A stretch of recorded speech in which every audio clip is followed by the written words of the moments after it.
네, 우리 벌써 12월 둘째 주일입니다. 둘째 주일 예배에 오신 여러분을 주님의 이름으로 환영하고 너무나 축복합니다. 우리 좌우 앞뒤 바라보시면서 환영합니다, 축복합니다. 한 번만 더 인사하겠습니다. 시작. 환영합니다. 너무나 잘 오셨습니다. 우리 연말에 성탄절 또 성탄 전야 행사 그리고 또 다음 주 이제 송구영신 예배 광고까지 드릴 텐데요. 잘 참고해 주시고 잘 참석해 주셔서 또 주님의 이 땅에 오심을 함께 기념하고 또 예배하기를 주님의 이름으로 축복합니다. 오늘 우리가 함께 나눌 말씀은 로마서 16장의 말씀인데요. 이번 주 성경 읽기 목요일 본문 말씀은 로마서 14장부터 16장까지의 말씀이었습니다. 열심히 읽었는데요. 우리 로마서 16장을 읽다 보면 한 가지 드는 질문이 있죠. 왜 이렇게 사람 이름만 나열되고 또 인사 목록만 가득한 것인가? 그렇죠? 그리고 아마 사회보는 우리 총무님도 생각할 거예요. 왜 16절까지 이걸 읽어야 되지? 그렇죠? 뒷모습이 그래 보였어요. 근데 여러분 1절부터 16절은 바울이 로마서 16장이 로마서의 마지막 장이잖아요. 마무리하면서 누군가에게 감사하고 또 문안 인사하는 거죠. 그렇죠? 잘 지내는지. 이 형식은 그 당시 서신서를, 그 당시에 카톡이 있었어요, 뭐 SNS가 있었어요, 이메일이 있었어요, 없잖아요. 그렇죠? 전형적인 그 서신서, 우리가 뭐 어버이날에 엄마한테 편지 쓰잖아요, 아빠한테 편지 쓰잖아요. 그럼 뭐라고 시작해요? 뭐 마음대로 쓰겠지만 정해진 형식이 있죠. 뭐 사랑하는 엄마께, 아빠께 이렇게 시작하잖아요. 그렇죠? 그런 것처럼 이 지금 마지막 이 목록은 그 당시 전형적인 서신서를 마무리하는 이 형식적인 인사에 해당합니다. 그런데 이 형식적인 인사가 단순히 누군가를 챙기고 문안 인사하고 잘 지내는가를 물어보는 것에서 끝나는 것이 아니라 이 익숙한 형식 속에서 매우 흥미로운 사실을 하나 발견할 수 있는데요. 바울이 1절부터 16절까지 언급한 지금 16장에 기록된 이 사람들의 이름은 총 28명입니다.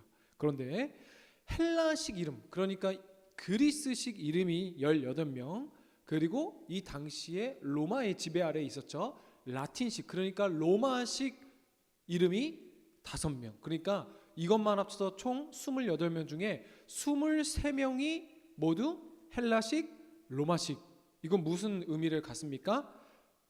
이방 문화권에 있었던 사람들의 이름 형식으로 기록되었다라는 것입니다. 근데 이게 왜 흥미롭고 신학적으로 중요한 포인트인가라는 것은 이 로마서 전체가 품고 있는 핵심 메시지를 사도 바울이 이 이름의 형식과 편지의 마지막 거기에 담고 있기 때문에 이것을 주의 깊게 살펴볼 필요가 있죠. 로마서는 흔히 이 복음의 핵심 중에 핵이라고 합니다. 성경의 많은 학자들이요, 성경이 66권까지 있잖아요. 그런데 그 중에 성경을 한 권으로 요약할 수 있다면 대부분의 학자들이 이 로마서를 뽑습니다. 왜요? 우리 성경이 말하는 게 뭐예요? 구약, 오실 예수님에 대한 이야기, 신약, 새로운 약속 뭐예요? 오신 예수님에 대한 이야기잖아요. 그렇죠? 근데 로마서가 그 복음의 핵심을 담고 있다는 거예요. 우리를 위해 이 땅에 오신 예수님, 그의 죽으심을 믿는 자마다 멸망하지 않고 영생을 얻을 거다라는 이 복음의 핵심을 담고 있는 것이죠. 그런데 이 로마서는 단순히 복음이 교리적으로 이러한 의미다, 또 로마서가 복음은 신학적으로 이런 의미를 갖고 있다라고 정의를 잘 해서 이것이 복음의 핵심이다라고만 말하는 책은 아니에요.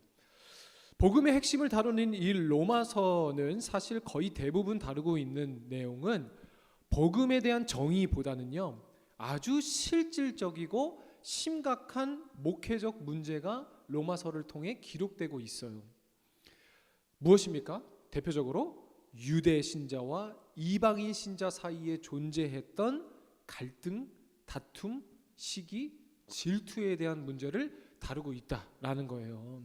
로마서를 읽다 보면은요, 바울은 두 그룹을 계속 의도적으로 나눕니다. 그렇죠? 유대인에게나 헬라인에게나. 그렇죠? 그리고 먼저는 유대인에게요, 헬라인에게요. 그리고 또 어떻게 나눕니까? 할례자와 무할례자. 그렇죠? 계속 대표적으로 이 대조적인 표현들이 이루어지고 있는데, 사도 바울은 그렇다면 왜 끊임없이 이 두 집단을 구분해서 언급하냐, 이것을 이해할 필요가 있어요. 이 이유는 단순히 율법이냐 복음이냐 예수 그리스도가 먼저냐라는 것을 신학적으로 정의하고 정리하기 위해서뿐만이 아니라 로마 교회, 그렇죠? 로마서가 뭐예요? 로마 교회에게 보내는 편지잖아요, 그렇죠? 이 로마 교회 안에 그 당시 실제로 두 그룹, 두 집단이 존재했고, 이 두 그룹 사이에 오해와 긴장과 다툼과 교회 질서와 혼란이 지속되고 있었기 때문입니다. 그렇죠? 여러분, 지금은 돌아가신 고 하용조 목사님 알아요? 온누리교회를 개척하신 하용조 목사님이 이렇게 말씀하셨어요. 목회만큼 쉬운 게 없다. 그런데 뭐라고 하셨냐면요, 그냥 섭섭한 사람 달래주고 삐진 사람 달래주고 이것만 30년 40년 하다 보니까 목회 끝났다라고 하잖아요. 근데 이것은 이중적인 의미가 있겠죠. 그만큼 이 교회 안에서 항상 우리가 뭐 예배를 어떻게 드릴 건가, 뭐 이렇게 할 건가, 수련회를 갈 건가, 어디로 갈 건가, 뭐 이런 문제는 사실 천천히 뭐 다 해결하면 뭐 천천히 할 수 있는 거예요. 그런데 이 공동체 안에서 가장 큰 거, 가장 우리의 마음이 빼앗기는 사실 문제는 뭐예요? 사람과 사람 사이의 갈등과 관계의 문제잖아요. 그렇죠? 교회뿐만 아니라 사회, 뭐 사회생활, 학교생활, 모든 사람들이 사실 몸이 힘든 것보다 이 갈등과 시기와 이 사람들과의 관계에 대해서 매우 어려운 것을 제일 스트레스를 받고 마음을 어려워하죠. 로마서 우리가 읽은 14장부터 15장은요, 이 갈등을 매우 구체적으로 보여줍니다. 실질적인 문제들이죠. 그 교회를 운영하는 데 있어서 음식 문제, 절기 문제, 양심 문제, 서로를 판단하거나 업신여기는 문제, 유대 배경을 가진 성도들과 이방 배경, 그러니까 전혀 아브라함의 아자도 모르고 유대인의 유자도 모르는 사람이 예수님을 알게 되어 믿음을 갖게 된 그 이방 문화의 성도들이 서로 충돌하고 있었던 것이죠. 그런 상황 속에서 마지막 이 복음의 핵심 중에 핵심이라고 하는 로마서의 마지막 16장에 28명 중에 23명을 사도 바울이 의도적으로 헬라식 이름으로, 이방식 이름으로 기록했다는 것은 이 신학적 장치를 강조하고 있다라는 점이에요, 여러분. 그래서 이런 의미에서 로마서의 가장 마지막 16장은요, 문안 인사로 등장하는 이 방식은 단순한 인사의 의미를 넘어섭니다. 그렇죠?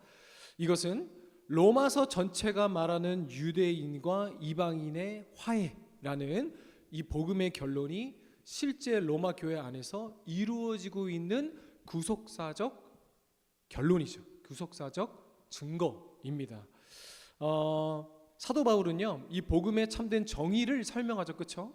복음이란 무엇이다? 라는 그 정의를 설명한 뒤에 이 살아있는 하나님의 복음이 우리 삶 그리고 우리 공동체 안에 어떻게 실현되어져 가는지를 이 사람들의 목록을 통해 우리에게 보여주는 거예요. 그 이름 목록 안에는 지금 유대인과 이방인들로만 나눴는데 누가 있습니까? 로마 시민권자와 그렇지 않는 사람, 여자와 남자, 가난한 자와 귀족과, 그렇죠? 여러분, 이거는 시대를 막론하고 언제나 있었던 갈등이죠. 그렇죠? 지금도 뭐 젠더 갈등, 그리고 뭐 신분 갈등, 그렇죠? 근데 여러분, 이 명단 자체가 하나님 나라가 어떻게 새로운 공동체를 복음으로 만들어 가는지에 대해 살아있는 모형이라는 거예요, 여러분. 근데 여러분, 복음이 뭐예요? 복음이 뭐예요? 복음은 문자 그대로 좋은 소식입니다. 복된 소식입니다. 그렇죠? 유앙겔리온이라고 하죠, 헬라어로. 복된 소식. 근데 우리에게 복되고 좋은 소식이 뭐예요? 예수 그리스도께서 죄와 사망을 이기시고 우리에게 영생을 선물로 주셨다. 이 사실이 우리에게 복된 소식이고 좋은 소식의 복음의 정의라면 이제 거기서 더 나아간다는 거예요. 질문을 하면, 그렇다면 우리 삶 속에서 드러나는 복음의 현실, 이 복음의 실체는 어떤 모양으로 드러나냐는 거예요. 그것을 로마서에서 담고 있다는 거예요. 복음은 단지 머리로 아는 것이 아니라 뭡니까? 복음은 뭐예요? 삶을 변화시키는 실질적인 능력이며 실제적인 능력이라는 거예요, 여러분. 그리고 그 복음의 능력은 반드시 우리 삶 가운데 변화로 나타나야 된다. 그렇죠?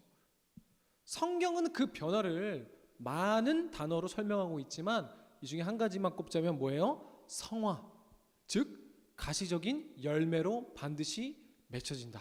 여러분, 이것이 복음이잖아요. 그렇죠?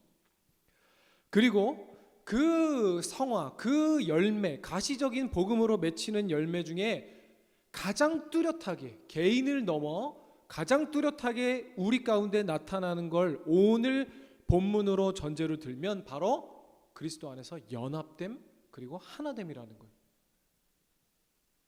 서로 함께 할 수 없었던 사람들이 복음으로 하나 되고, 서로 함께 교제할 수 없었던 사람들이 복음으로 교제하고, 서로 도저히 이해할 수 없었던 사람들이 복음으로 하나 되는 게 이 복음의 정의, 복음의 논리, 복음의 문자적인 설명을 넘어 실질적으로 우리 삶 가운데 능력으로 나타나는 열매 중에 하나라는 거예요, 여러분. 복음의 정의를 넘어선 삶의 실제, 복음이 만드는 우리 삶 가운데 새로운 현실, 이것을 로마서 16장에서 사도 바울이 우리에게 보여주고자 했던 핵심 메시지라는 거예요. 그러면 여러분, 서로 다른 배경과 문화를 가진 사람들, 서로 이해할 수 없고 서로 함께 할 필요가 없고 함께 하지도 못했던 사람들이 하나가 되는 것, 그 연합, 그 하나됨의 비결이 어디 있냐. 근데 그것을 먼저 알기 위해서 이 배경을 한번 이해해 볼 필요가 있어요. 지금까지 열심히 설명드린 것처럼 이 당시 로마 교회 안에는 유대인과 이방인, 귀족과 노예, 뭐 함께 할 수 없는 사람들의 이 혼합 공동체였습니다. 그렇죠? 그러나 이 두 집단 사이의 긴장은 단순히 출신 배경이나 문화적 차이에서 비롯된 것만은 아니에요. 보다 깊이 훨씬 더 구조적이고 역사적인 사건이 또 연루된 이 간격이 존재한 사이였는데요. AD 49년에 클라우디우스라는 황제가 이 로마에 사는 유대인들의 추방 명령을 내립니다. 그 내린 이유는 뭐냐면요, 이 로마 시내 한복판에 그 당시에 세계를 제패했던 이탈리아 아닙니까? 그렇죠? 로마잖아요. 근데 그 안에 이 정권과 권력을 가진 계층이 가장 두려워하는 게 뭐예요? 사람들이 몰리는 거잖아요. 그렇죠? 그래서 예수님도 예수님이 유대인이 왕이라 그러고 뭐라 그러고 이런 게 두려웠던 것이 아니라 사람들이 몰리니까 로마가 견제를 한 거예요. 그렇죠? 지금도 뭐예요? 북한의 김정은이 제일 무서워하는 게 뭐예요?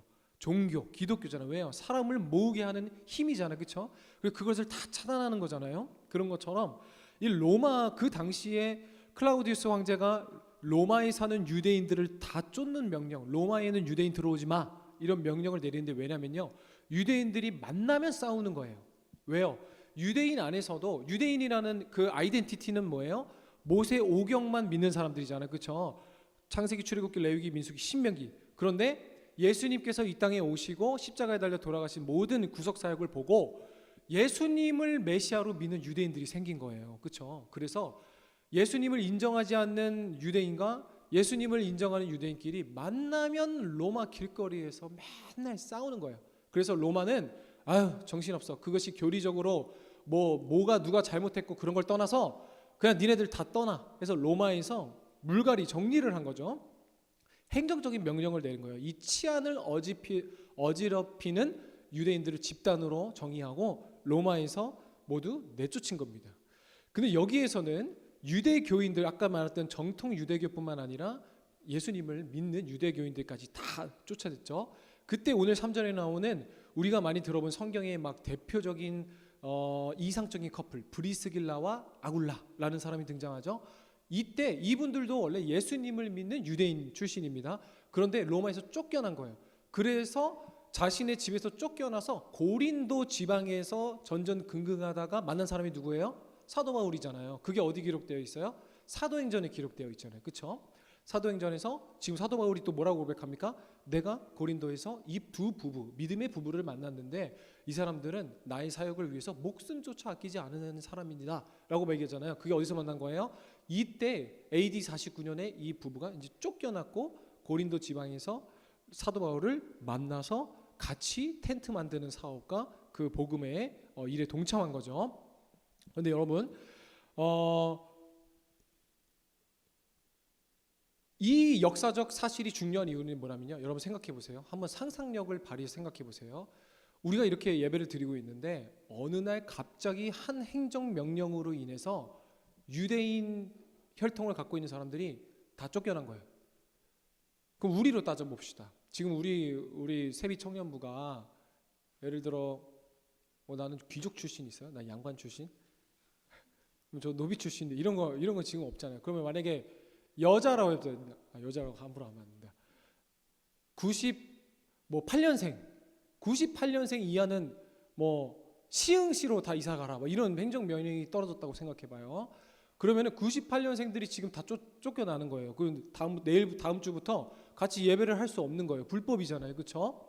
그런데 그러면 이곳에 남아 있는 사람들의 위주로 그 예배가 진행될 거잖아요. 그렇죠? 예를 들어 만약에 우리 둘로스 팀에 98년생 기타를 치는 드럼을 치는 싱어를 하는 그리고 예배를 인도하는 그리고 임원들 중에서도 98년생들이 있다면 다음 주부터 못 나오니까 그 자리를 다른 사람들이 메꾸기 시작한 거예요. 그렇죠?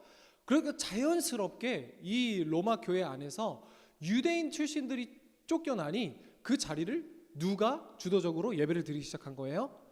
이방인들이 예수님을 알게 된 그 사람들이 예배를 주도적으로 드리기 시작한 거예요. 그래서 더 이상 유대인에 대한 할례와 무할례, 음식절기, 예법, 율법 이런 거랑 아무런 관련 없이 오로지 그냥 그 예수 그리스도의 복음 안에서 예배를 진행해 나간 거예요. 그렇죠? 그런데 문제는 뭐예요? 이방인 중심으로 운영된 이 교회 안에서 쫓겨났던 유대인들이 다시 들어오기 시작합니다. 언제요? 정확히 5년 뒤에 AD 54년 5년 뒤에 이 클라우디우스 황제가 죽어요. 근데 로마법상 클라우디우스 황제가 죽으면 그 명령은 무효가 됩니다. 그럼 5년 동안 로마에서 떠났던 유대인들이 다시 풀리니까 돌아오지 않겠어요? 그렇죠? 자기 집으로 돌아온 거예요. 여기서 문제가 생긴 거예요. 그리고 그 문제를 위해서 사도 바울이 로마서를 기록한 거라고요. 무슨 문제요? 우리 청년부를 예로 들어볼까요? 계속 청년부로 예를 들었지만 제가 공교롭게도 우리 세비 청년부들이랑 같이 예배를 드린 지 지금 거의 만 5년이 지나가요. 벌써. 시간 진짜 빠르죠.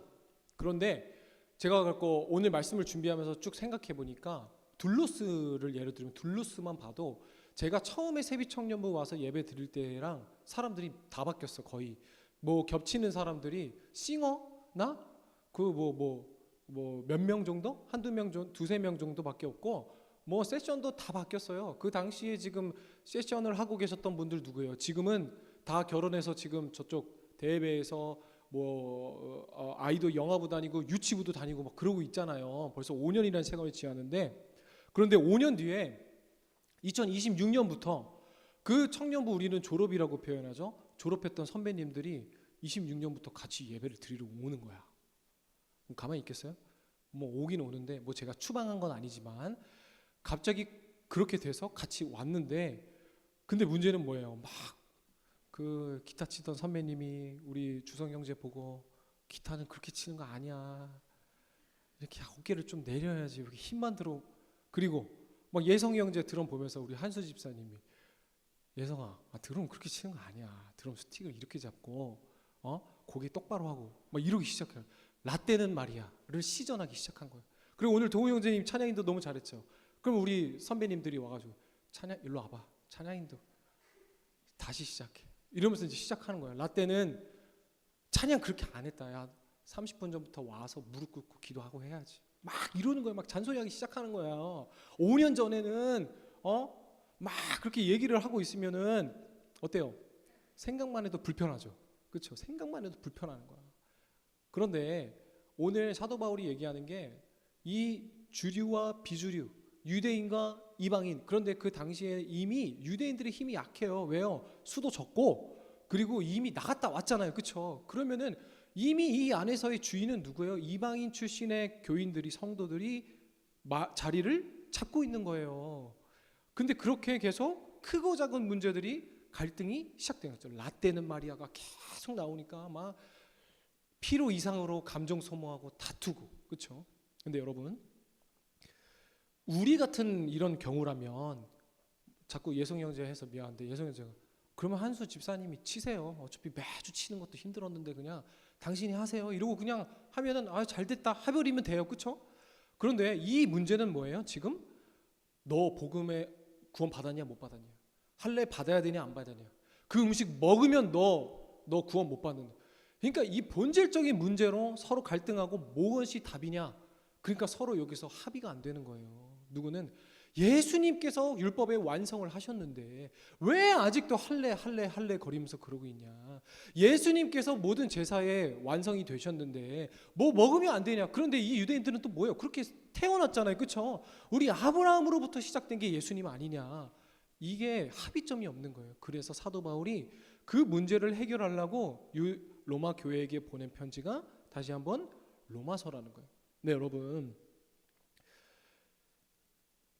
로마서 16장 이 전체를 통해 사도 바울은 오늘 이 16장의 명단을 통해서 하나의 결론을 내리는 거예요. 그건 뭐야? 오늘 우리의 말씀의 제목이기도 한데요. 오늘 16절까지 반복되는 이 그냥 사람들의 명단을 생각 없이 읽었지만 그 안에서 눈에 띄고 싶지 않아도 반복적으로 등장하는 단어가 있어요. 그건 뭐예요? 바로 그리스도 안에서라는 표현입니다.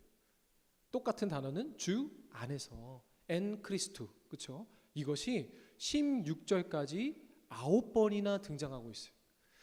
여러분, 귀족, 노예, 나이 많은 사람, 적은 사람, 남자와 여자, 이방인과 유대인, 서로 다른 문화와 배경, 신분, 사도 바울은요, 너희가 함께 예배할 수 있는 이유는요, 다른 거 하나라는 거예요. 단 하나 이유. 뭐예요? 바로 그리스도 안에서. 근데 여러분, 그리스도 안에서가 무슨 말이에요? 그리스도 안에서? 이 그리스도 안에서를 우리가 잘 이해해야 돼요. 이 그리스도 안에서는요, 그냥 예수님 때문에 내가 조금 더 착한 사람, 예수님 때문에 내가 조금 더 양보하는 사람, 예수님 때문에 내가 조금 더 관대한 사람의 수준이 아니에요. 여러분 해봤죠? 해봤잖아요. 우리 순에서 내가 진짜 화나는데 예수님 때문에 참아요? 해본 사람 사실 저도 많이 안 해봤어요. 예수님 때문에 갑자기 화나는데 예수님의 죽으심과 부활하심을 기억하면서 내가 그 사람을 용서해요? 이러기 쉽지 않아요. 그렇죠? 그럼 여러분 이 그리스도 안에서라는 표현을 정확하게 우리가 이해해야 되는데요. 그것을 로마서 안에서 한번 이야기해 봅시다. 우리 5장 12절 한번 같이 읽어볼까요? 시작. 그러므로 한 사람으로 말미암아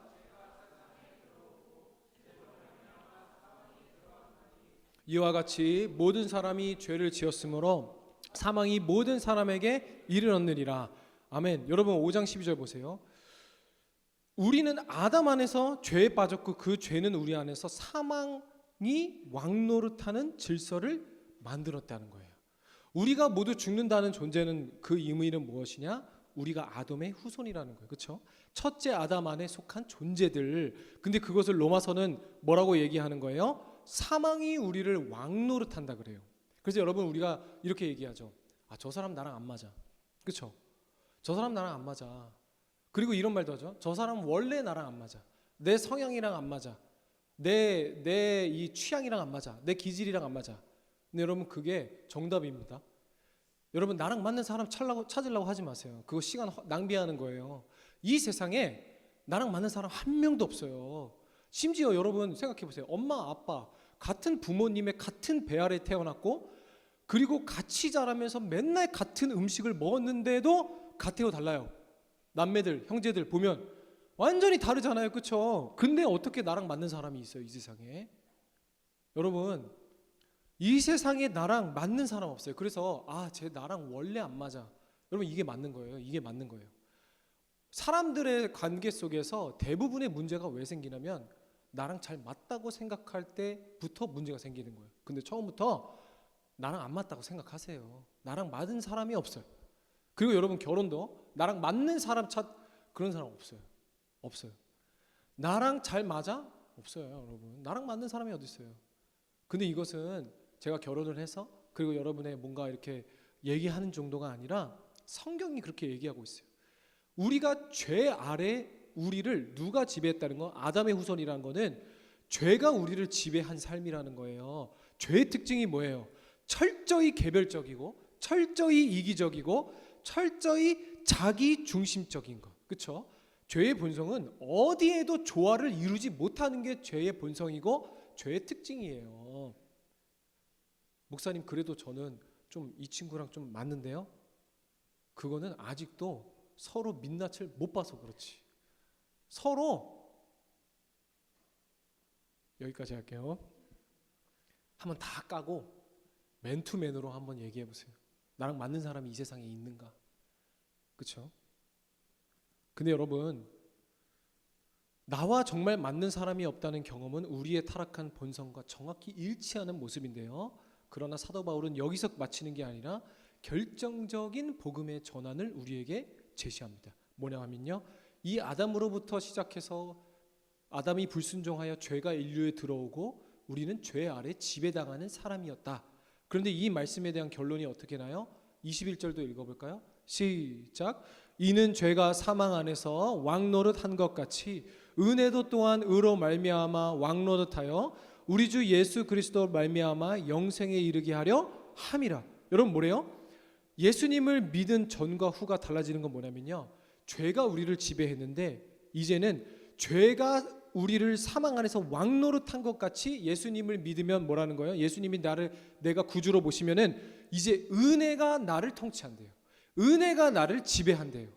여러분, 이게 그리스도, 사도 바울이 말하는 그리스도 안에서의 핵심입니다. 여러분, 이거를 잘 파악해야 돼요. 잘 이해해야 돼요. 왜냐면요, 처음에 말했던 것처럼 예수님 믿는다고 내가 조금 더 이타적이고, 예수님 믿는다고 내가 조금 더 착해지고, 예수님 믿는다고 내가 조금 더 사랑하고, 예수님 믿는다고 나랑 안 맞지만 조금 더 이해하는 정도가 아니라 완전히 지배 구조와 통치 구조가 바뀐다는 거예요.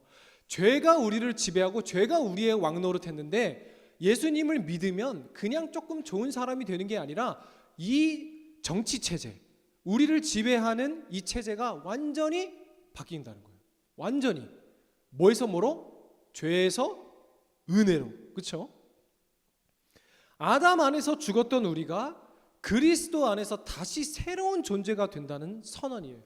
죄의 사망의 통치 아래에 있었던 자가 이제 은혜와 생명의 통치 아래로 옮겨진 이 신분 자체의 변화가 바로 그리스도 안에서라는 거예요.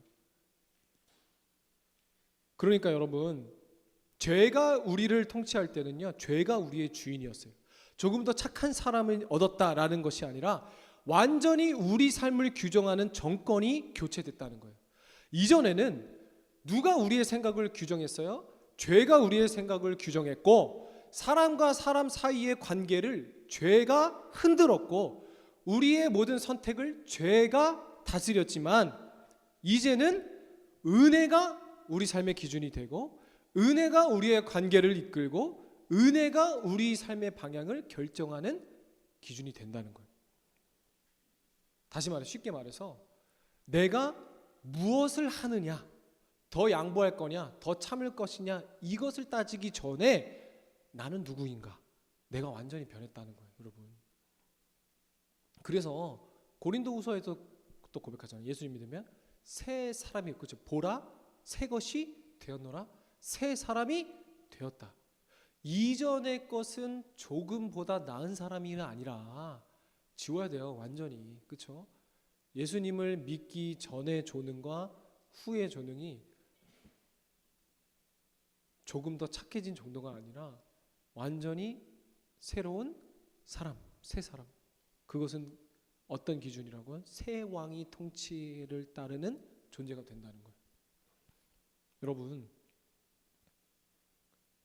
우리의 마음에는요, 죄가 우리의 관계를 흔들고, 죄가 우리 삶의 기준이 되어 우리를 흔들고, 죄가 우리 삶을 선택하는 모든 방향성을 흔들었지만, 이제 예수 그리스도 안에서의 우리의 주인은 누구라고요? 그리스도시라면 은혜의 통치가 기준이 되는 거예요. 사랑하는 여러분, 우리는 너무나 연약한 존재예요. 그렇죠? 계속해서 여러분이 실패하고 관계에 상처받고 섭섭해하고 힘들 수 있어요. 그런데 중요한 사실은 뭐냐면요, 과정은 실패할 수 있지만 결과는 이미 우리에게 주어진 승리다. 그렇죠? 제가 계속 얘기했죠. 마지막 이 얘기만 하고 말씀 마치면요, 여러분 스포츠 같은 거 봐요? 유럽 축구나 제가 미국 축구 같은 거 손흥민 선수 나오는 거 보면은 옛날에 젊었을 때 한다. 지금 젊죠.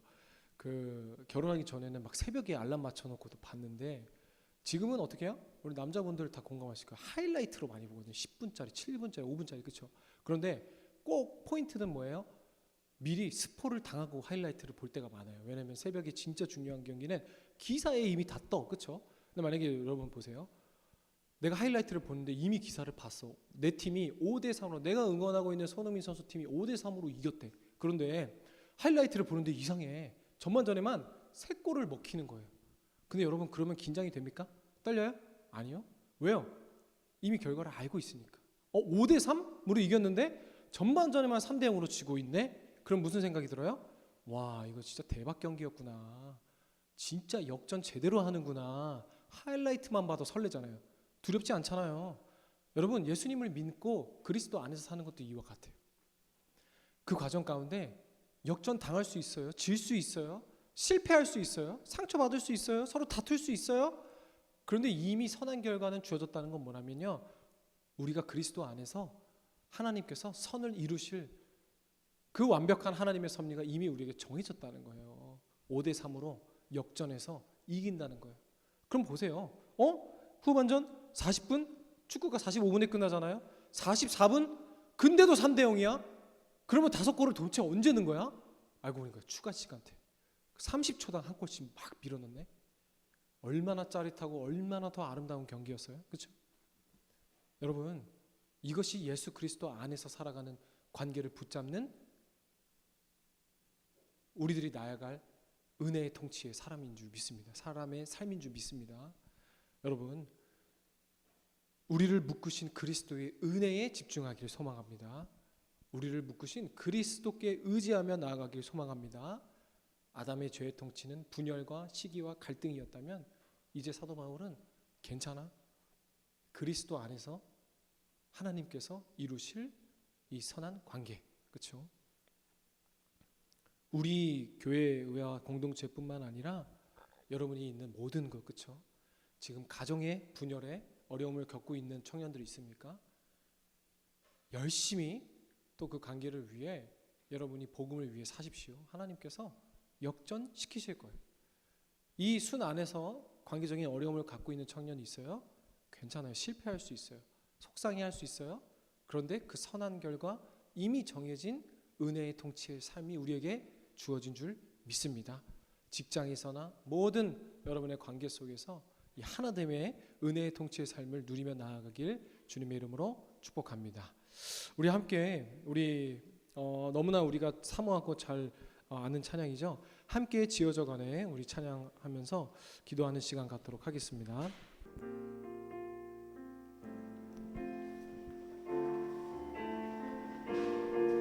우리 함께 고백합시다. 우리는 하나님의 자녀. 우리는 하나님의 자녀. 주 사랑하는 우리 거할 때 주님 나를 사랑하신 것 같이 우리도 서로 살아갈 수 있네. 아멘. 우리는 주의 몸된 교회입니다. 우리는 주의 몸된 교회.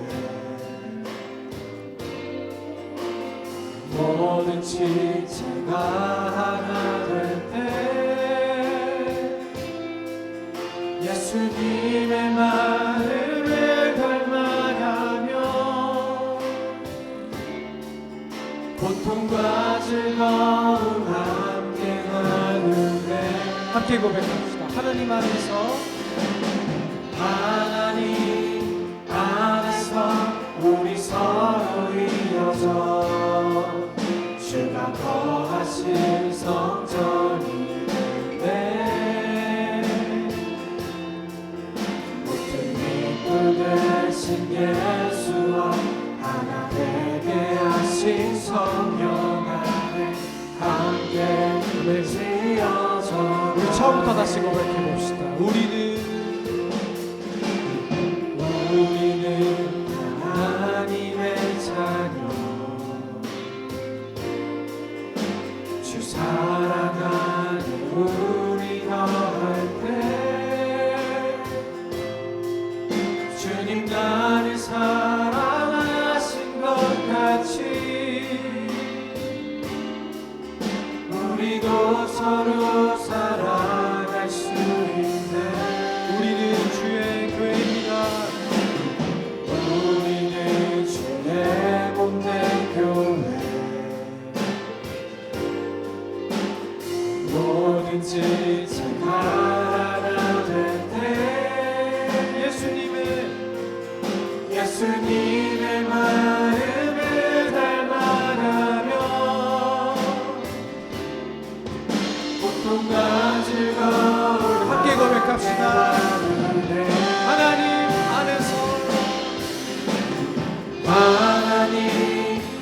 안에서 우리 서로 이어져 주가 거하신 성전이 되네. 모퉁이 돌 대신 예수와 모퉁이 돌 대신 예수와 하나 되게 하신 성령 안에 함께 하나님 안에서 이어져 갑니다. 세워져 갑니다. 하나님 안에서 우리 서로 이어져 주가 거하신 성전이 되네. 모퉁이 돌 대신 예수와 하나 되게 하신 성령 안에 한 번 더 고백합시다. 하나님 안에서 서로 이어져 갑니다. 하나님 안에서 우리 서로 이어져 주가 거하신 성전이 되네. 아멘. 모퉁이 돌 대신 예수와 하나 되게 하신 성령 안에 함께 지어져 가네. 하나님 안에서 하나님 안에서 우리 서로 이어져 주가 거하신 성전이 되네. 모퉁이 돌 대신 예수와 하나 되게 하신 성령 안에 우리 한 번 더 고백할 때는 우리 관계의 어려움 그리고 이 안에서 섭섭함, 또 마음의 무거움 느끼고 있는 서로 간의 그 관계의 지체들 안에서 믿음으로 고백합시다. 그리스도 안에서 은혜의 통치 아래 나는 있는가? 죄의 지배 아래 계속 시기하고 질투하고 미운 마음, 상한 마음, 그게 죄 아래에 있는 것입니다. 은혜의 통치 받게 하여 주시옵소서. 모든 관계와 모든 말과 행동의 기준이 하나님의 은혜, 완전히 주인이 바뀐 주님의 통치를 따르는 은혜의 지배를 받는 자 되게 하여 주소서. 특별히 이 시간 우리 청년부 안에서의 어려움의 관계뿐만 아니라 가정에서나 직장에서나 나랑 정말 안 맞는 그 사람 때문에 마음의 어려움이 있다면 그 사람 생각하며 하나님 은혜의 통치 삶을 살게 하여 주시옵소서 라는 고백으로 한 번 더 고백합시다. 하나님 안에서 하나님 안에서 우리 서로 이어져 주가 거하신 성전이 되네. 모퉁이 돌 대신 예수와 하나 되게 하신 성령 안에 함께 많이 불러서 가사 다 알죠? 눈 감고 불러봅시다. 하나님 안에서. 하나님 안에서 우리 서로 이어져 주가 거하신 성전이 되네. 오투기쁘신 예수와 하나 되게 하신 성령 안에 함께 지어져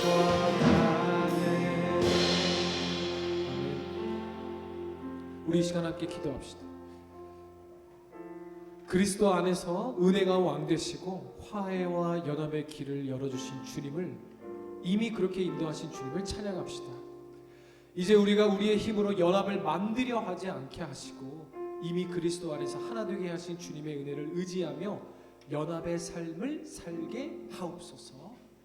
가정 안에서, 직장 안에서, 그리고 우리 세비청년부 공동체 안에서 더 이상 죄의 지배와 통치를 받는 삶이 아닌 은혜가 통치하는 삶 살게 하여 주시옵소서. 주님 이름 크게 부르짖고 기도합시다. 주여! 주님, 그리스도의 사랑으로 삶으로 증거하는 하나님의 사람들이 되게 하여 주시옵소서. 주님, 이미 그리스도 안에서 하나 되게 하신 주님의 은혜를 의지하며 그 연합을 살아내게 하여 주시옵소서. 우리가 아담 안에서 갈등과 분열 속에 살 수밖에 없지만 그리스도 안에서 은혜가 왕되시고 화합의 연애와 길을 열어주신 주님을 찬양합니다. 이제 우리가 우리의 힘으로 연합을 만들려 하지 않게 하여 주시옵시고 이미 그리스도 안에서 하나 되게 하신 주님의 은혜를 의지하며 그 연합의 삶을 살아내게 하여 주시옵소서. 주님, 아직도 시기와 질투와 미운 마음이 나를 지배하고 통치하고 있는 삶이 있다면 우리를 묶으신 그리스도의 은혜를 의지하기를 소망합니다. 우리의 힘으로 연합을 이루려고 애쓰려는 것이 아니라 우리를 묶으신 그리스도의 은혜를 의지하는 우리 삶 살게 하여 주옵시고 그 은혜 안에서 어느 순간 우리는 분열 대신 화해를, 갈등 대신 연합을 선택할 수 있게 되는 줄 믿사오니 주님께서 이미 우리를 하나 되게 하셨다는 이 은혜의 통치를 붙들고 그리스도의 사랑을 삶으로 드러내며 나아가는 우리가 되게 하여 주시옵소서. 주님, 우리가 서로 받아들이고 연합할 수 있는 그거는 우리의 성격이나 노력 이전에 이미 우리를 위해 왕되신 은혜의 통치 때문이라는 사실을 믿기를 소망합니다.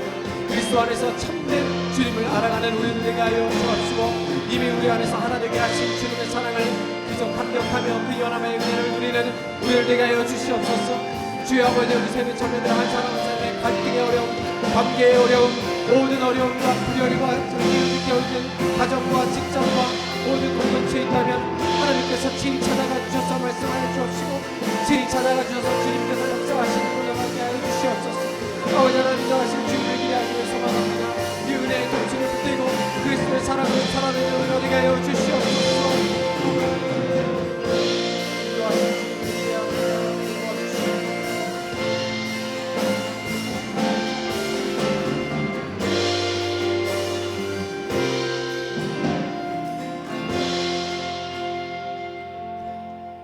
우리가 서로 받아들이고 연합할 수 있는 근거는 우리의 성격이나 노력이 아니라 이미 우리 위에 왕되신 은혜의 통치 때문이라는 사실을 기억하게 하여 주시옵소서. 주님께서 우리를 하나 되게 하셨기 때문에 우리는 연합을 노력하는 사람이 아니라 이미 주어진 연합을 살아내는 사람으로 부르심을 받았음을 기억하게 하여 주시옵소서. 우리의 힘으로 연합과 화해를 이루려 애쓰는 것이 아니라 우리를 주님의 몸된 성전으로 묶으신 그리스도의 은혜를 의지하며 찬양하게 하여 주시옵소서. 이미 그리스도 안에서 하나 되게 하신 주님의 은혜를 기뻐하며 감사합니다.